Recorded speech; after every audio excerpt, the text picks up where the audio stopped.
The imp of the perverse. In the consideration of the faculties and impulses of the prima mobilia of the human soul, the phrenologists have failed to make room for a propensity which, although obviously existing as a radical, primitive, irreducible sentiment, has been equally overlooked by all the moralists who have preceded them. We saw no need of the impulse for the propensity. The intellectual or logical man, rather than the understanding or observant man, set himself to imagine designs, to dictate purposes to God.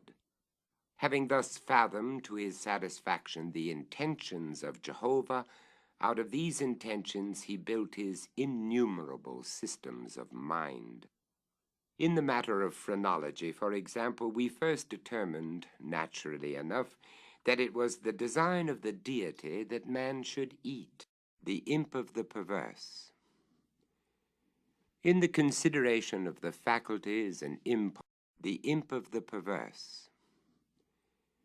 In the consideration of the faculties and impulses of the prima mobilia of the human soul, the phrenologists have failed to make room for a propensity which, although obviously existing as a radical, primitive, irreducible sentiment, has been equally overlooked by all the moralists who have preceded them.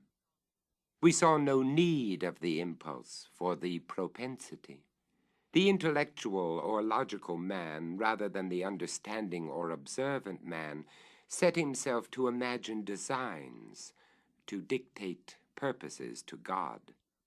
Having thus fathomed to his satisfaction the intentions of Jehovah, out of these intentions the imp of the perverse.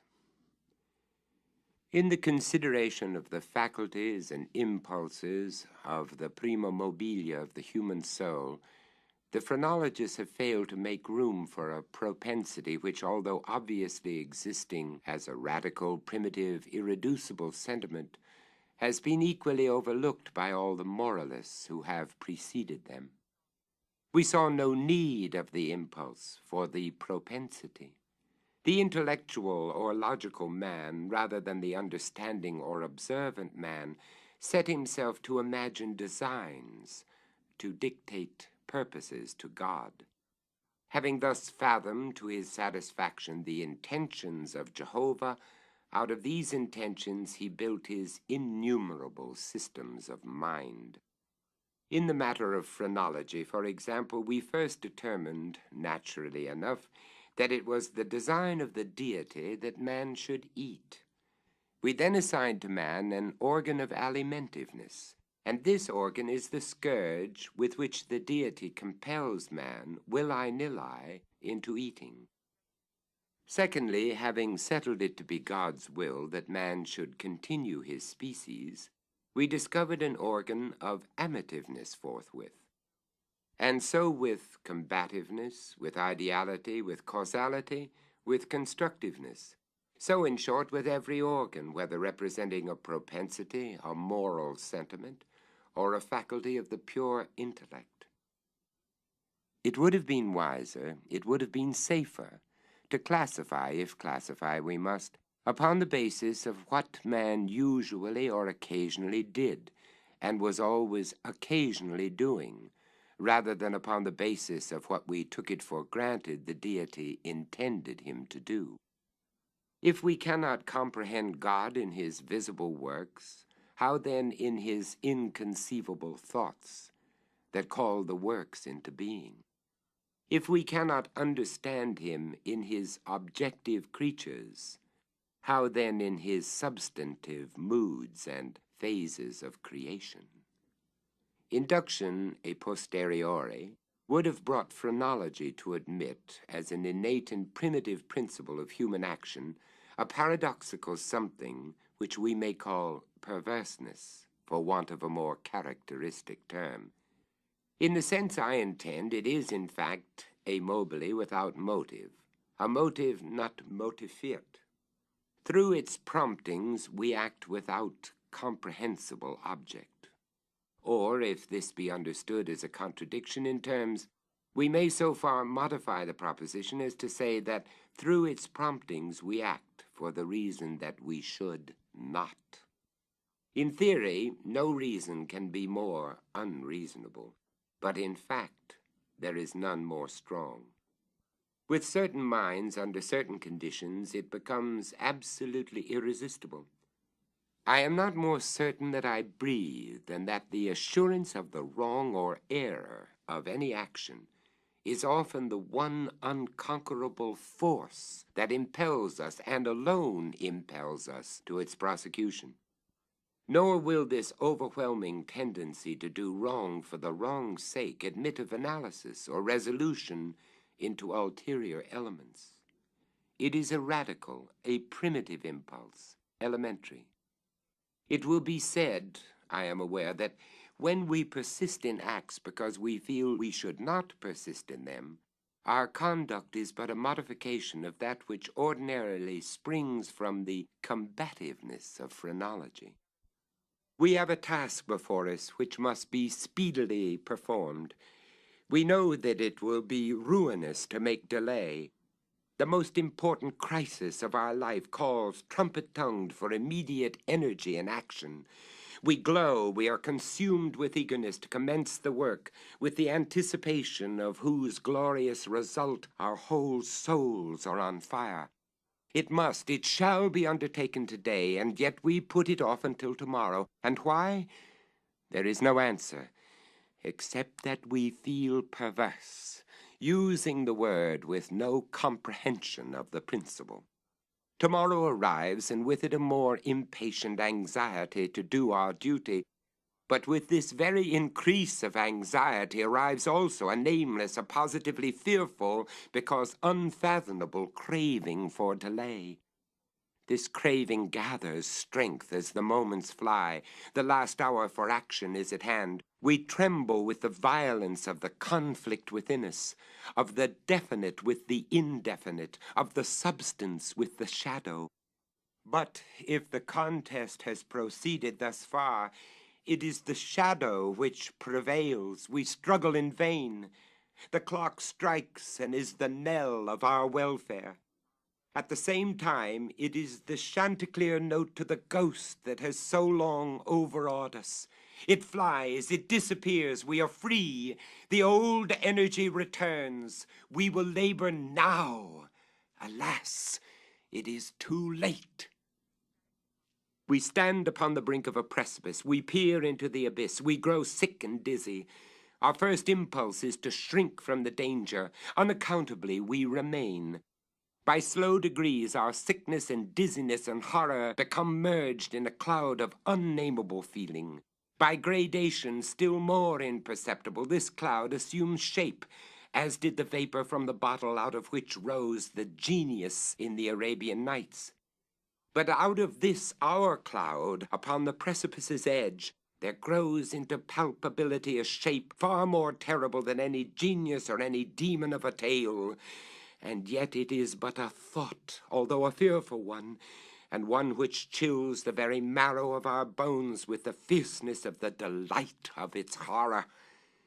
It is merely the idea of what would be our sensations during the sweeping precipitancy of a fall from such a height, and this fall, this rushing annihilation, for the very reason that it involves that one most ghastly and loathsome of all the most ghastly and loathsome images of death and suffering which have ever presented themselves to our imagination. For this very cause do we now the most vividly desire it. And because our reason violently deters us from the brink, therefore do we the most impetuously approach it. There is no passion in nature so demoniacally impatient as that of him who, shuddering upon the edge of a precipice, thus meditates a plunge. To indulge for a moment in any attempt at thought is to be inevitably lost, for reflection but urges us to forbear, and therefore it is, I say, that we cannot. If there be no friendly arm to check us, or if we fail in a sudden effort to prostrate ourselves backward from the abyss, we plunge and are destroyed. Examine these and similar actions as we will, we find them resulting solely from the spirit of the perverse. We perpetrate them merely because we feel that we should not.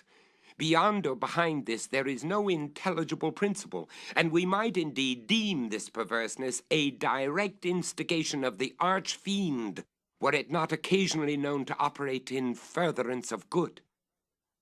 I have said thus much, that in some measure I may answer your question, that I may explain to you why I am here, that I may assign to you something that shall have at least the faint aspect of a cause for my wearing these fetters, and for my tenanting this cell of the condemned.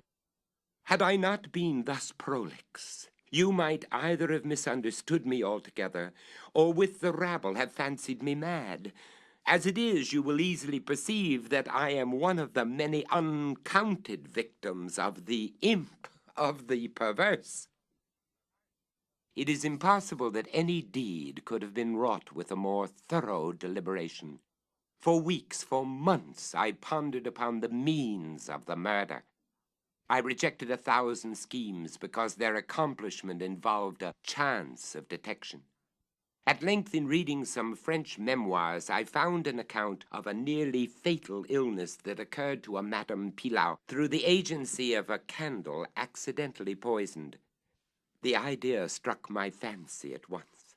I knew my victim's habit of reading in bed. I knew, too, that his apartment was narrow and ill-ventilated. But I need not vex you with impertinent details. I need not describe the easy artifices by which I substituted in his bedroom candle-stand a wax light of my own making for the one which I found there.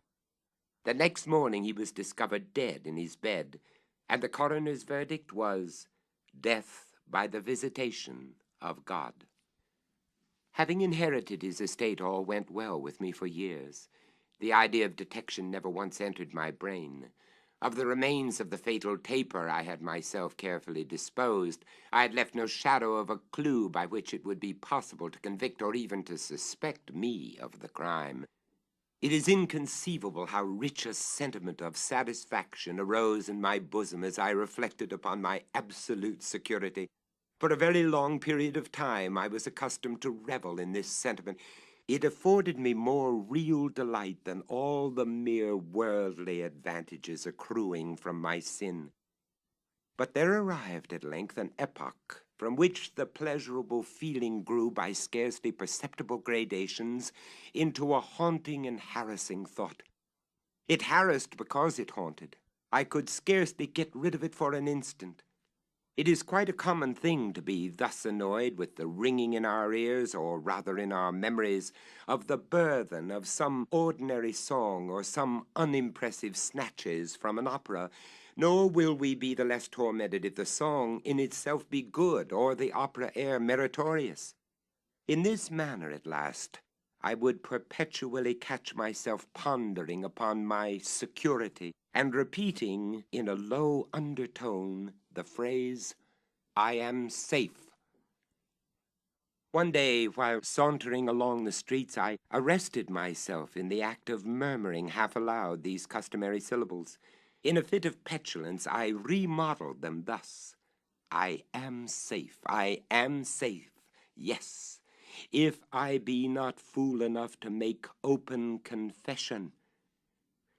No sooner had I spoken these words than I felt an icy chill creep to my heart. I had had some experience in these fits of perversity, whose nature I have been at some trouble to explain, and I remembered well that in no instance I had successfully resisted their attacks. And now my own casual self-suggestion that I might possibly be fool enough to confess the murder of which I had been guilty confronted me, as if the very ghost of him whom I had murdered, and beckoned me on to death. At first I made an effort to shake off this nightmare of the soul. I walked vigorously, faster, still faster. At length I ran. I felt a maddening desire to shriek aloud. Every succeeding wave of thought overwhelmed me with a new terror, for alas, I too well understood that to think in my situation was to be lost. I still quickened my pace. I bounded like a madman through the crowded thoroughfares. At length the populace took the alarm and pursued me. I felt then the consummation of my fate. Could I have torn out my tongue, I would have done it, but a rough voice resounded in my ears. A rougher grasp seized me by the shoulder. I turned, I gasped for breath. For a moment I experienced all the pangs of suffocation. I became blind and deaf and giddy, and then some invisible fiend, I thought, struck me with his broad palm upon the back. The long imprisoned secret burst forth from my soul. They say that I spoke with a distinct enunciation, but with marked emphasis and passionate hurry, as if in dread of interruption before concluding the brief but pregnant sentences that consign me to the hangman and to hell. Having related all that was necessary for the fullest judicial conviction, I fell prostrate in a swoon. But why shall I say more? Today I wear these chains and am here. Tomorrow I shall be fetterless. But where?